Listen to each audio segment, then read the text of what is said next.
and welcome to Celebrating Cinema. My name is Laura Gommans, and recently I had the honor of talking to director and stop-motion legend Henry Selick to coincide with the 15th anniversary re-release of Coraline, playing now at Lab 111. I'm a lover of anything that shows craft in movies. Practical and in-camera special effects, miniatures, animatronics, soundstage sets, and of course, stop motion. Whenever I buy a DVD, I would watch the behind-the-scenes features first to see the endless craft that went into making a movie.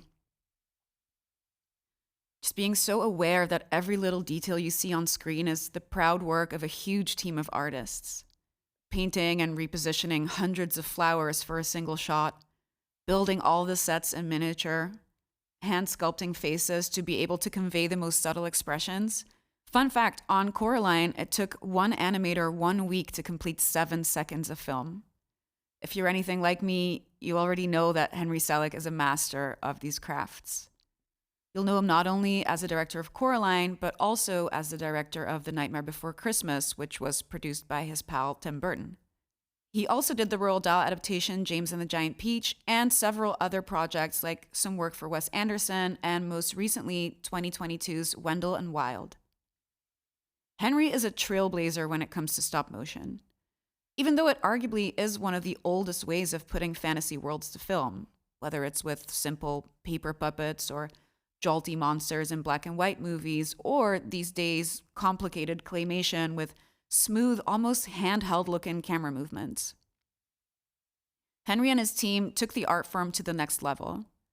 For example, Coraline is the longest stop-motion feature at 100 minutes, and it was the first stop-motion movie to be filmed in 3D. I sat down with Henry to talk about his inspirations, his career, and why all of his movies are kind of nightmare fuel. And of course, I wanted to know how he feels about the future of the art form that he loves so much now that it faces challenges from the industry, CGI, and AI. I hope you enjoy our conversation. If you do, don't forget to subscribe and leave us a review. It really helps us get found by other cinephiles like yourself. I'm really excited to talk to you today. Thanks so much for making time for coming on our podcast. How are you? Where are you coming to us live from? Just north of San Francisco, a little town in Marin County. The listeners can't see this, obviously, but I'm obsessed with the wall behind you that has so many like little artworks and little clay puppets. Incredible. Yeah, that's why I do these films, just for the puppets. No, you have some decor around that. Yeah, I've got things from the movies and from even going back to student projects or things for MTV. But yeah, I've taken over quite a bit of the house, the wall space anyway. That's lovely. I'm jealous. So we're going to start with a question that we ask all of our guests. We're going to take it back a little bit in the history of your cinematic experience. What was your first memory of cinema, seeing a movie? I do have one in particular. I was about 5 years old, and I was taken to see the Ray Harryhausen film, Seventh Voyage of Sinbad. Here is the Columbia Pictures star, Katharine Grant, as she appears in the Seventh Voyage of Sinbad. I want to tell you about one of the most unusual, most spectacular motion pictures ever made. Here he is as he comes eye to eye with the cyclops. Every time I see scenes from the Seventh Voyage of Sinbad, I keep wondering, how did they do it? How did they create the very creatures described in the tales of the Arabian Nights? They explained to me that it's done through a new movie-making process called dynamation. But please don't ask me what it is. All I do is sit back and enjoy it. And it was, live action featuring stop motion monsters. And it was kind of overwhelming and wonderful, but terrifying. There's this incredible cyclops and a dragon and a skeleton that all come to life. And I had nightmares about the cyclops for a long time. I dreamed that it was, we had a very large fish tank in my home I was growing up. And I had this dream that it was in that as a small creature, but it was growing and growing and growing. Of course, in time, I learned to love the cyclops. it's often the case, I think, things that scare you a lot when you're young uh, turn out to be the things that you fall in love with later. Absolutely. And I think that goes for a lot of people when it comes to Coraline. I was 20 when it came out. So I was a little bit older, but I know a lot of people who have that exact relationship to Coraline, where it was obviously very scary, but in such a beautiful way where I think that's just a gorgeous sensibility that comes through in all of your films. Is that, do you think, influenced by you seeing this movie as a kid and this and the Cyclops? Do you take that with you in your work?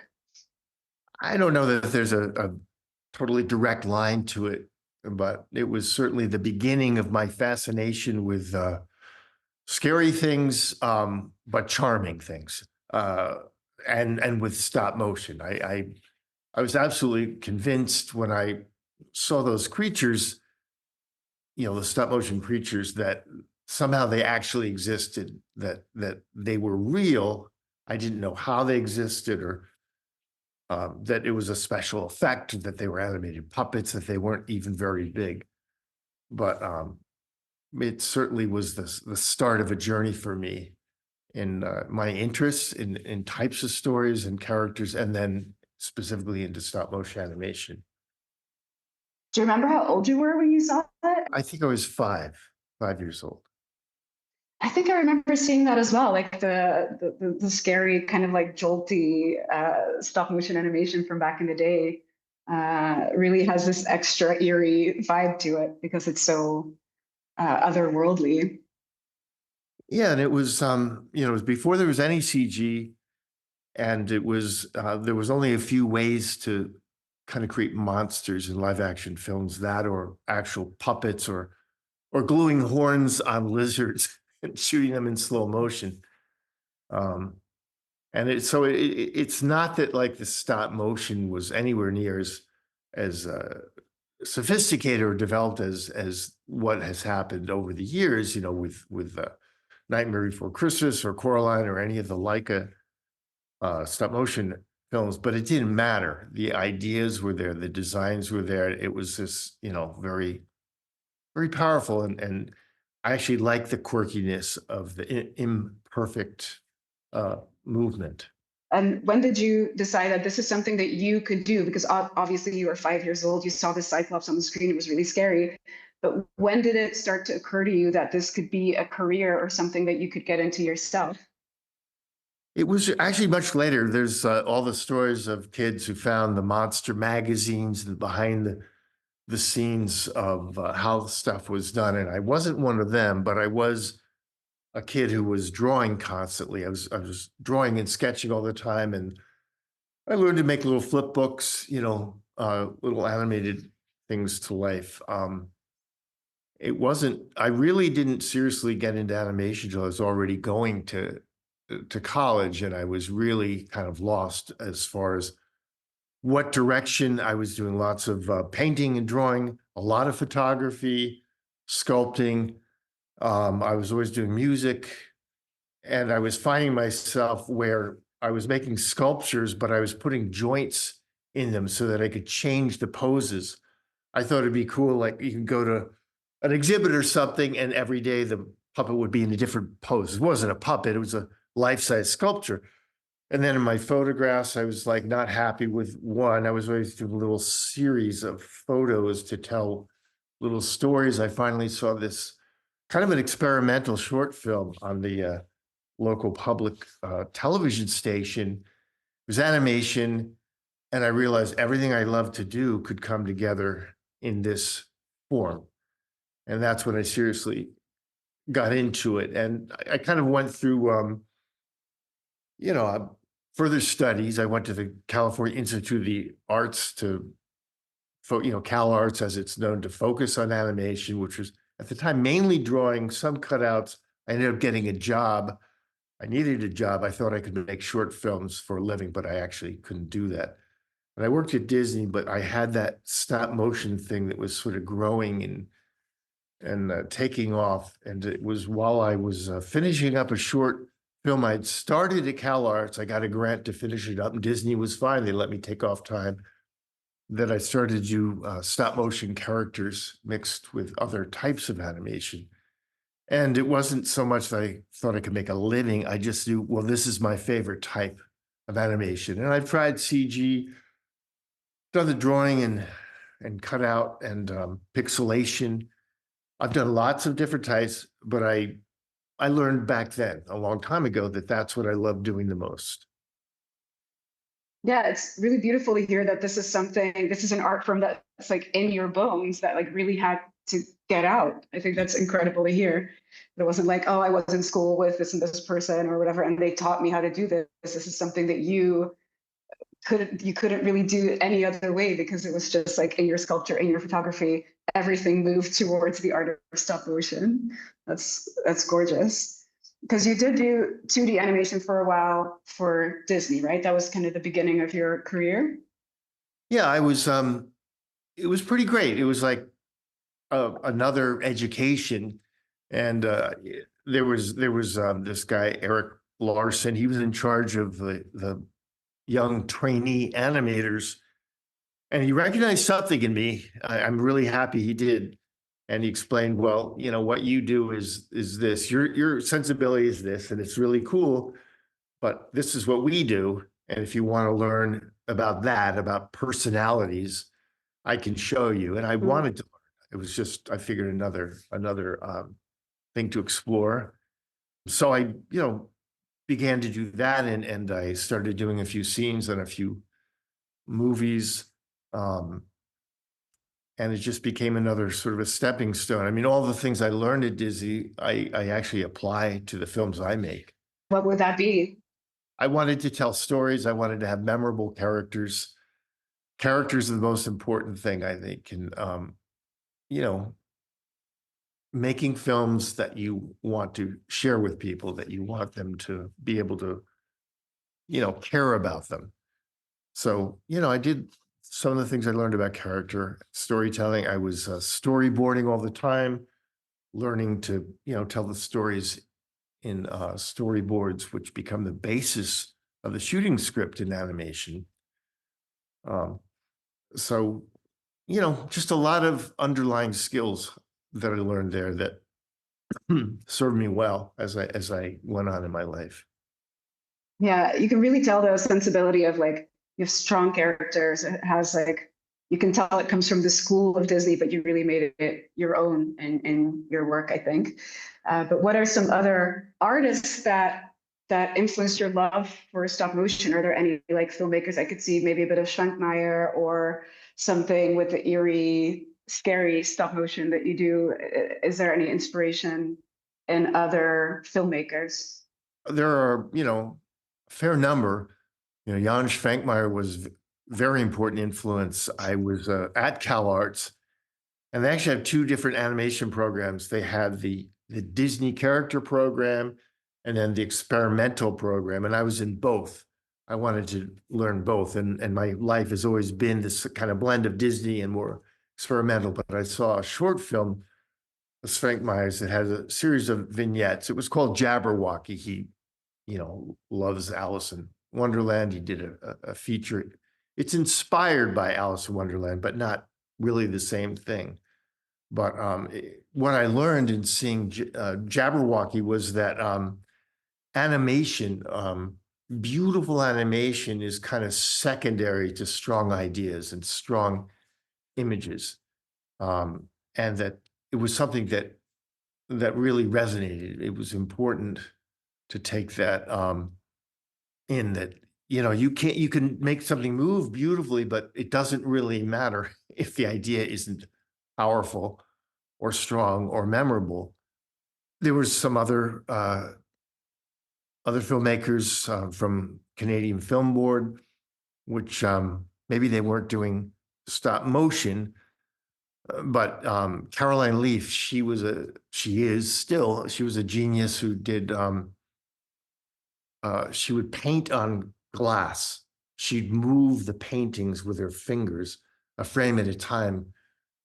She did several techniques. She did scratched onto actually film emulsion, a frame at a time. She moved sand, but it was her glass paintings that really inspired me. It was sort of, it was like a little like stop motion in that you're pushing the forms around, you're breathing life into them, but her storytelling was very sophisticated and strong. And there were others. There was a Jan Lanitzia, who was a Polish animator, mainly a poster designer, but he did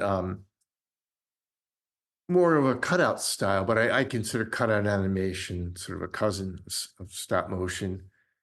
And there was, a tradition of puppet films from Eastern European countries. And finally, George Powell, who immigrated, I don't know what his original name was, but he immigrated to the United States, and he did a series of shorts called Puppetoons, which are all stop motion. In some cases, they included complete replacements of bodies in different poses and cycles, and it was all carved out of wood. It was gorgeous, beautiful work. Wow, that must take so much more work even than clay. Yeah, yeah, That sounds like an impossible task. yeah. Those are influences more specifically towards the type of animation I want to do. Certainly I was impressed by some of the Disney work, the scarier things. I want to bring up someone that was also very influential, going back to when I was a kid, but it wasn't stop motion. It was a silhouette cutout animation. Her name escapes me for whatever reason, but she made one of the first feature-length animated films, Lottie Reiniger, and she did The Adventures of Prince Ahmed, which for whatever reason, it was showing on this children's TV station, probably because they paid very little for it when I was growing up. And that's another big influence. It was all silhouette. It sort of showed me how much, with your imagination, you'd fill in what you couldn't see in these characters. That was gorgeous work she created. Oh, I'm really excited to go and watch this. I'll put everything in the show notes, obviously, for our listeners to look everything up. But then when you were at CalArts, you met Tim Burton, if I'm correct, and you did a little movie together in 1993 called The Nightmare Before Christmas. Welcome to an extraordinary world filled with magic and wonder. Open your mind and let yourself go to a place where every day is Halloween and every night Jack Skellington, I am the Pumpkin King! dreams of something different. What is this? It's someplace new. Jack, look out! Which I think everyone is familiar with. Could you tell me a little bit about how that project came about with the two of you? I met a lot of people who went on to, achieve a lot of success. I'm still friends with several. Brad Bird was a good friend. But Tim and I just sort of had a special rapport with each other. We kind of felt, especially when we were working at Disney after CalArts, we weren't those guys who grew up drawing all the Disney characters and knew every one of their films. We just sort of had this more interesting, in our opinions, common ground. Tim was incredible at a very, very young age. He had his own sort of artistic worldview, was already creating characters and things. And I was doing my own work as well, but we would go to galleries together, check things out. And then he came up with that original idea for Nightmare. It was going to be like a TV special in the realm of, there was a few specials every year. They run forever and ever. Rudolph the Red-Nosed Reindeer and Frosty the Snowman. They're stop motion films. They're beautiful films. They're kind of low budget and a little bit crude, but the proposal was that The Nightmare Before Christmas would be like that. And so he came up with there was this old poem that he rewrote. Instead of The Night Before Christmas, it was The Nightmare, and came up with the main characters, Jack, Zero, Sandy Claus. And he worked with a creative partner, this guy, Rick Heinrichs, who's sculpted, he was the first person to take Tim's very graphic, sketchy kind of art and turn it into dimensional sculptures and really captured it. Anyway, they put this proposal together, and they, you know, there was key sculpts that were made. I've got the original Sandy Claus in another room, and they presented it to Disney, and Disney just scratched their heads. They realized it was interesting and well done, but it was so off-brand. They couldn't find any common ground, so it was shelved, and nothing happened with it. And several years later, I decided to pursue more stop motion work. I left Disney, moved to Northern California, and I was doing a lot of stop motion television commercials. And then I did a lot of work for MTV, where I had a lot of artistic freedom doing station IDs, short pieces. And then I got to do a pilot for a series called Slow Bob in the Lower Dimensions. And just as I completed that and they agreed, let's make a series, I got a call. And basically, Tim, who had also left Disney several years before, he'd had such amazing success as a live action filmmaker, first with Pee-wee's Big Adventure, Beetlejuice. I'm so happy there's finally a sequel 35 years later, because that's one of his. Have you seen it yet? I mean, I've seen a couple of trailers, but and then the first Batman. But he was in a position now where he went back to Disney, said, I want to make it. They figured they would lure him back to Disney and he'd make huge blockbusters for them too.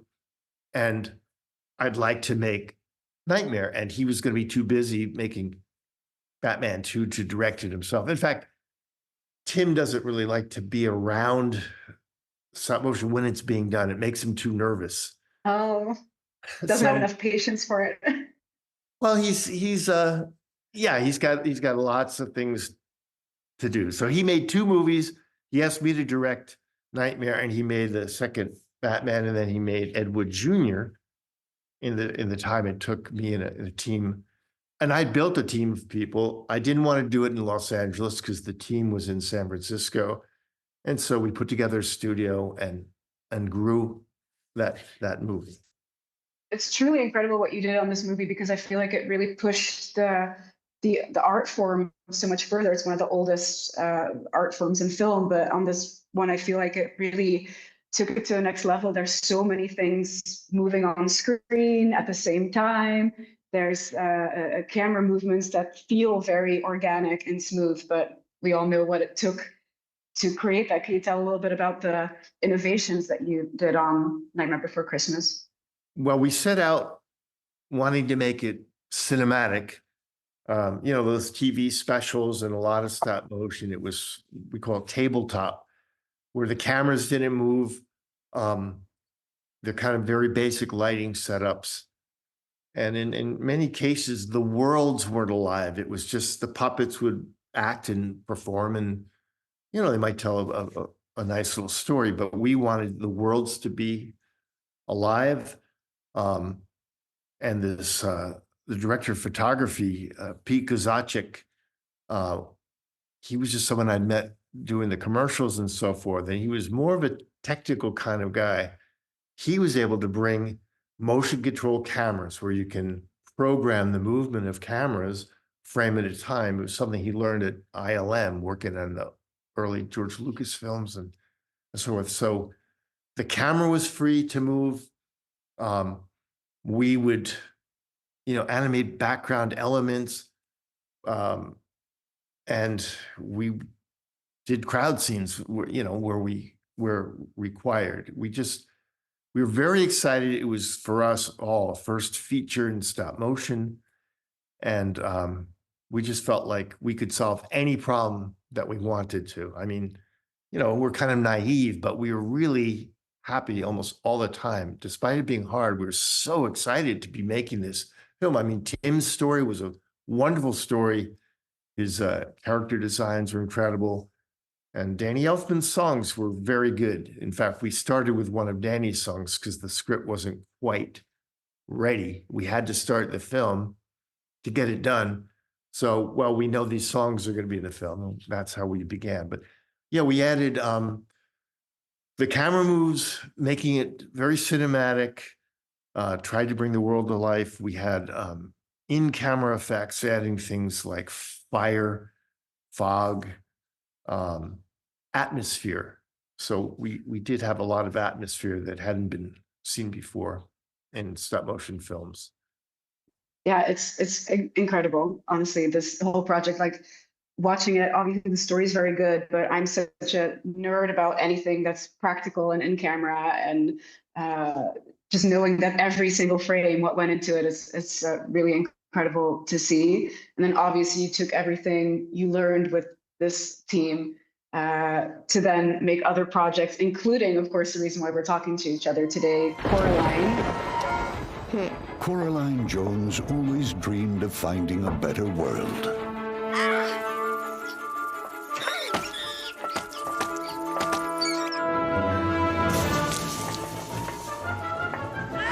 A world more exciting than this.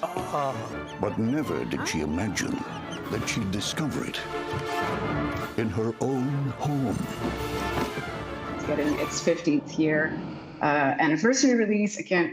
I really can't believe it's already been 15 years, but also it's only been 15 years because I really feel like this movie is so iconic. But can you tell me a little bit how you got involved in making Coraline?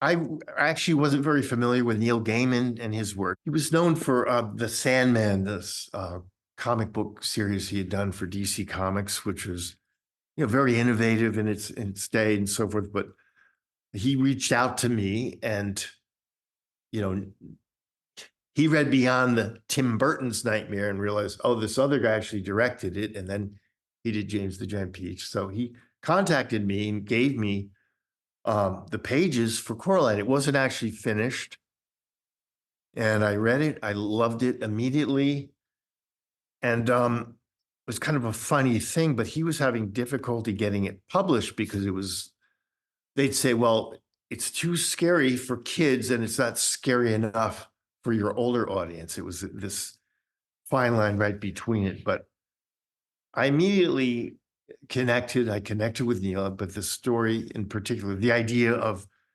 having, a child who discovers another world with a better version of her family, with her other mother and other father. I myself used to sit in the kitchen when I was very young and tell my mother stories about my other family in Africa. I did, and she said sometimes she believed me. Do you think it's a past life thing or something? Yeah, living with wild animals or whatever it was. But I felt a connection, and tonally, I really liked it. I took it to this guy who was running one of the major studios at the time, Bill Mechanic, and convinced him it's practically written, so I want to write it. I'm tired of working with other writers. And he agreed to give me a shot. Now, it took a very, very, very long time to get the movie up and going, because it was the same thing that Neil had faced, that it's too scary for kids, not scary enough. What is this thing? Why isn't it live action? Why isn't it this? Why isn't it that? And I did manage to write a pretty good script, but it wasn't until I went to Leica. It hadn't even come up with their name yet, but the former Will Vinton Studios, which Phil Knight had helped to support and then bought it outright. And I didn't even know about Travis, his genius animator son. But that's where we found a home. And I just happened, in writing the script, it's, originally set in England. And the producer, Bill Mechanic, said, well, you got to set it in America. We want it more commercial. And I don't know. I took it as a challenge, but I wanted to retain these two British actresses, the characters, Spink and Forcible. I wanted to maintain them. And as British, so where in the world could I set it? And Ashland, Oregon, there's a Shakespeare play, and that's why they live there. And who knew that was, in the end, I was going to move to Oregon to make the film. And they have plaques up around Ashland, Oregon now about Coraline. But Even there, it took a while to convince, the powers that be, but Travis loved the idea, and Travis is a big part of why it's stop motion. We considered doing a mix of CG for one world, stop motion for another. Oh, But we kind of ran a test and just said, no, stop motion would be better. I also wanted to do it in 3D. I knew the guy who had invented the modern system of 3D cinema, Lenny Lipton, and I would check in with him to see how things were developing. And he said, I've sold my system. This is going to actually be in theaters.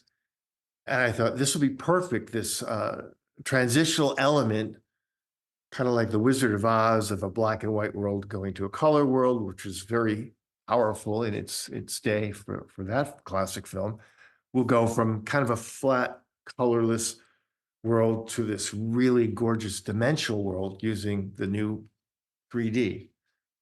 And one way or the other, we got the film made, and I'm really proud of it. what's a scene or a set piece or something that you're most proud of pulling off? Because there's so many difficult scenes to pull off in it, but what's the one you're most proud of? Yeah, there are no easy scenes. One of the ones I'm most proud of is, and it's also Neil's favorite scene in the movie. It's something that wasn't in the book. The book he wrote was so perfect. It was difficult to sort of, well, what do I change to make it a movie? And in the end, I had to rip the whole thing apart and put it back together so that fans would feel like it smelled like the original book, even though I'd made 100 changes. But there's this garden scene, the fantastic garden, where Coraline goes to this other world. In her life, her parents write about gardening.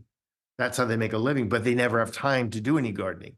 But in her other world life, there's a fantastic garden, which turns out to be like a living portrait of Coraline. And she gets to fly up overhead to see it all. And it was very challenging technically to kind of bring that world to life. Flowers that are growing, snapdragons that are snapping, and fields of flowers and so forth. But I'm especially proud of it as something that didn't come from the book, but it really worked well for the film. It's more of a narrative thing that you're proud of more than a technical thing. I did see the behind the scenes footage of what it took to make all of these flowers, and it looks absolutely incredible. And I'm wondering, because I think Coraline's the first one where there are also a few elements of CG or digital assisting. Is that true that Coraline has a little bit of? It's true, but one of my goals going into this was I want to do as much practical as possible. The shift had been adding more and more CG. So while we have a little bit, one of the wide shots with flowers growing, we use CG to help some of the flowers. And then when Coraline comes back, she thinks she's in good shape. She has saved her parents, but then she has this dream about the 3 ghost children that she saved, and they're going to go on to their afterlife, but they warn her she's in danger.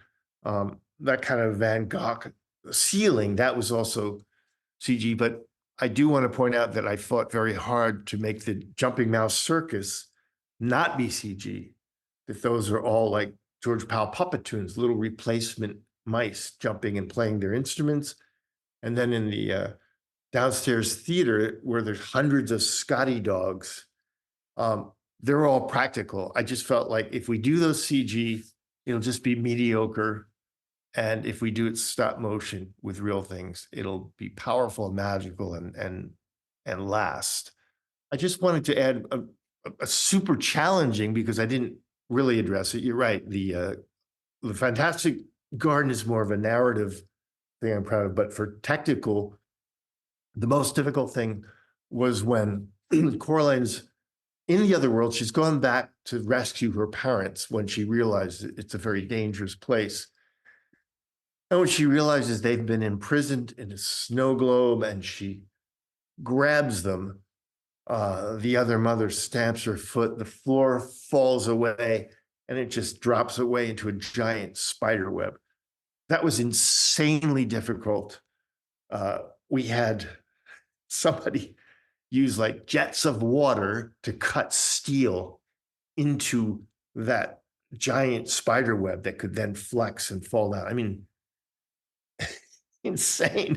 Yeah, it looks completely insane. And it's also, again, a very scary scene. And I think that kind of touches on the next subject I wanted to touch on is in all of your projects, you work with all kinds of different concept artists, but I do think that your work has a very distinct style to it in the sense that I think what it has in common is it's quite eerie, a little bit scary, creepy. I read that you also worked on Return to Oz, which also gave me nightmares as a kid as a storyboarder. But what is it about this eerie vibe that you love? I really can't explain it. It's just what I'm kind of drawn to. For the most part, I don't like extreme horror films. I torture innocent people getting slaughtered. It's not very appealing to me. Some that are more tongue in cheek, I might appreciate, but I do like eerie. I do like scary. My mother, I grew up on the East Coast, not far from New York City and New Jersey, but my mother was from the Deep South, and I would go there every summer with my siblings. We'd go and stay for a few weeks to visit all my relatives. I had a lot of cousins, aunts, and uncles, and so forth. There was one Aunt Lib, and Lib was the best ghost storyteller. And she would also like bring us little magical gifts like real Mexican jumping beans, which are seeds that have a little worm inside that twitches. And she told us hair-raising stories about the hatchet man and the witch who skinned herself every night and all this stuff. I know that fed into my sensibilities, Aunt Lib's scary stories. But it's just sort of who I am. I like to mix in some humor, some charm. I don't want to make it too bleak. Again and again, that's what I'm drawn to. It was a challenge to work at Disney, drawing cute foxes on a on a film, and I was like a trainee animator. I became a full animator, but for one scene I was doing, I just figured, well, I'll just animate the body first and get the mechanical. Walking a four-legged animal can be a challenge. I figured I'll get that done first, and then I'll add the talking head. And I showed it to my supervisor, and they almost threw up. You can't animate it without a head. So why not? I'll add it later. I mean, that could have been also the eerie vibe. If it doesn't have a head, then it also works, I guess. Because about that subject, I think Jim Henson has a quote, or he famously talks about how he thought it was unhealthy for children to never be afraid, and then it's actually a good thing for kids' development to be a little bit scared in a safe environment, which is something I very much agree with. And I feel like these days, a lot of the things that are made for children have to comply with all these things. It can't be too scary. It has to have all these warnings about this and this might scare you. Do you think we should take children audiences more seriously and that they can maybe deal with the things that are a little bit scarier in life? Yeah, I think we have it all wrong. This idea of protecting children is actually hurting them.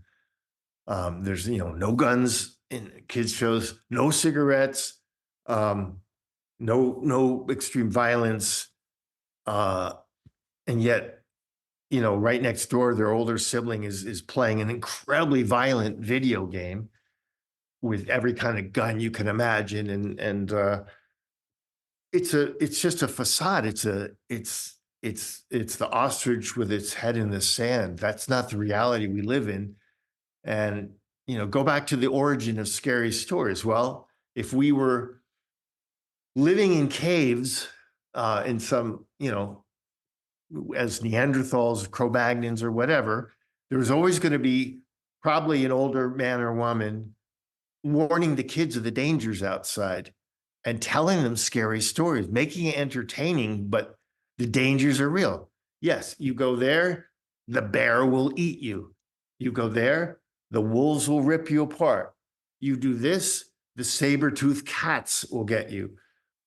It's kind of part of learning to survive, is to learn about what's bad out in the world.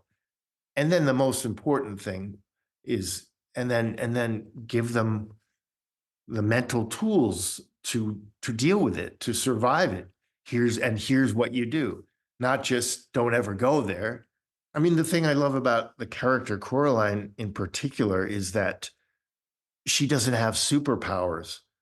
She's she's bright enough, but she's not like a super genius. And she's a regular kid with a regular relationship with parents that work too hard and don't have time for her. But, through courage, being clever, but being brave, she's able to beat a horrible, evil monster.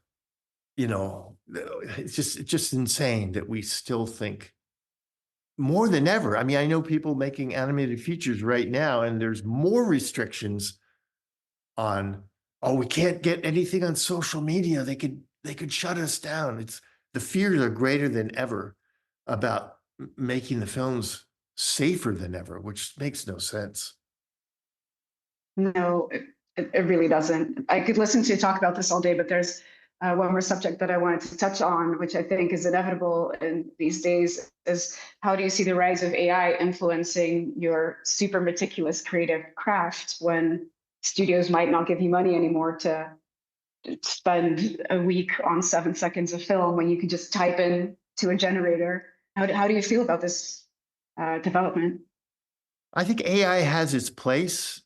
I think medical research and breakthroughs, developing translation programs so we can talk to whales.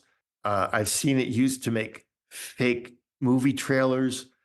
They took a film like Raiders of the Lost Ark, but what if it was made in the 1940s and made a trailer? And it was really fun and interesting.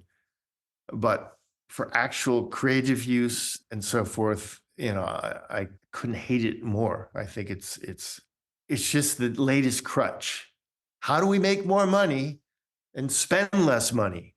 How do we replace all these humans, these writers, these animators, and so forth, and do it faster? I don't see it helping. I only see it hurting. I'm very emotional. I hate AI, except it has its place in the things I've mentioned, and probably other things as well. I mean, I wish it would be smart enough to help us avoid nuclear war. I'm not sure it is, but there's a place for it, but it's not in the arts, not at all. That's all about just making money, laying people off. Yeah, I mean, I wish it could help us more like around the house instead of, making the creative things that artists like you are so incredibly good at. I have one final question that we ask all of our podcast guests, is what are your hopes for the future? Well, I mean, can you narrow that down a little? Maybe for your own career or for the world or whatever you feel most passionate about right now. Oh, hopes for the future. I'll just say that, I hope Donald Trump doesn't get reelected. That's probably my biggest hope right now. And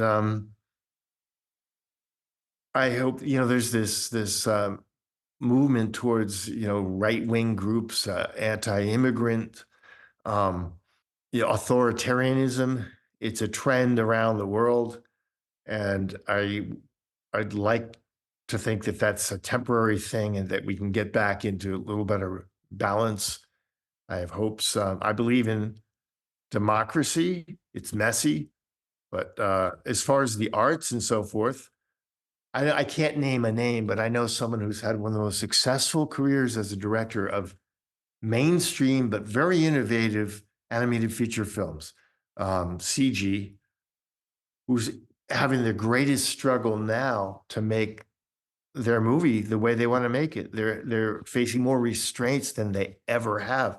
It's kind of like, if you're going to bank on anyone, look at the success that this person has had. It's among the most successful careers of anyone in films, not just animation. But the powers that be are running scared and like trying to control and not support someone who's got proven success. They're not like out of control mavericks. So I don't know.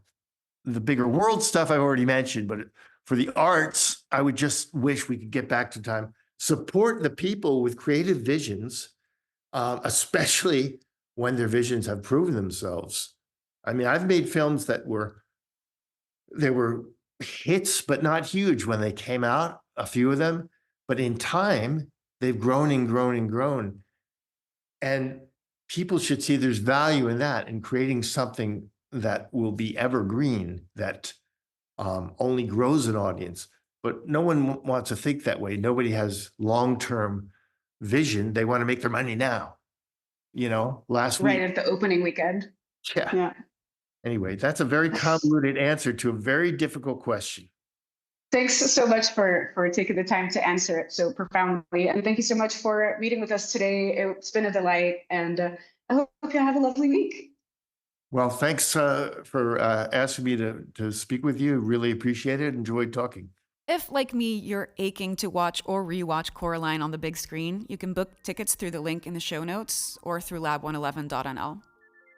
This was a Lab 111 production, edited and produced by Elliot Bloom, with music from Hugo Emmertsal and artwork by Studio FFF. My name is Laura Gommans. Thanks so much for listening, and I hope to catch you on a future episode of Celebrating Cinema.